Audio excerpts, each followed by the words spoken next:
Chapter 4. Grayson. It had been years since Grayson had stepped foot in London, but the flat looked just the same.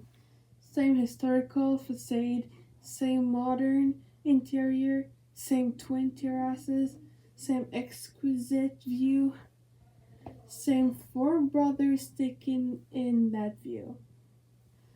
Beside Grayson, Jameson cocked an eyebrow at Nash.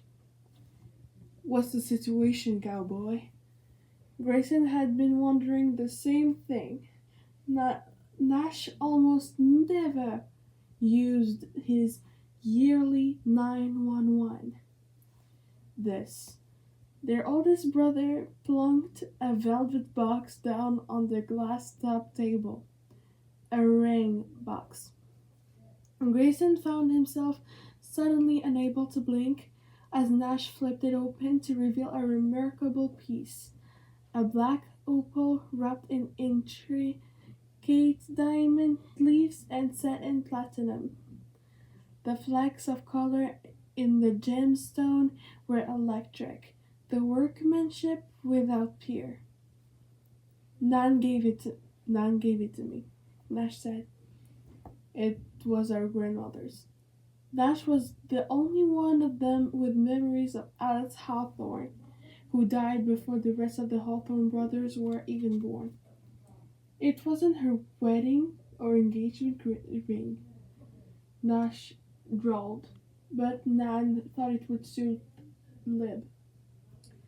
Nash bowed his head slightly for that purpose. Lib, as in Libby Grams, Nash's partners, Avery's sister. Grayson felt a breath catch in his throat. Our grandmother gave you a family ring for Libby. Xander summarized. And that's a problem? It is, Nash confirmed. Grayson expelled the breath. Because you're not pretty. Nash looked up and cracked a slow and devious grin. Because I already bought her one myself.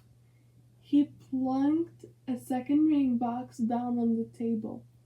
One by one, the muscles over Grayson's ribcage tightened, and he wasn't even sure why. Jameson, who'd gone unnaturally still the moment he'd seen the first ring, snapped out of it and flicked open the second box. It was empty. Nash already proposed. He and Libby are already engaged.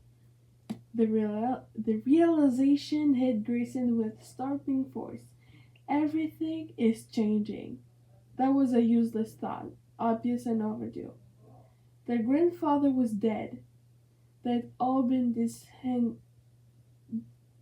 disinherited. Everything had already changed. Nash was already with Libby. Jameson was with Avery. Even Xander had Max. Nash twice broke Hawthorne. Xander boomed. Prepare yourself for a bracing, celebratory hug of manly joy. Xander did not, in fact, give Nash time to prepare before crashing into him, hugging, grappling, wrestling, attempting to hoist Nash into the air. It was all the same. Jameson joined the melee, and Grayson forced everything else to fade away as he clapped a hand on Nash's shoulder, then pulled him backward. 3-on-1. Nash didn't stand a chance. Impromptu bachelor party, Jameson declared when the four of them finally broke apart. Give me an hour. Stop. Nash held up a hand, then followed his first, who's the oldest brother here, order with a second. Turn. Jameson obliged, obliged, and Nash fixed him with a look. You planning on breaking any laws, Jamie? Because you've been on quite a kick lately. To Grayson's knowledge, there had been an accident in Monaco, another in Belize. Jameson gave a little shrug. You know what they say, Nash. No charges filed, no harm done. Is that what they say? Nash replied, his tone deceptively mild. And then, inexplicably, Grayson found himself on the end of Nash's look. What did I do? Grayson's eye narrowed. You didn't bring us here for your own sake. Nash leaned back. You're accusing me of being a mother hen, Gray?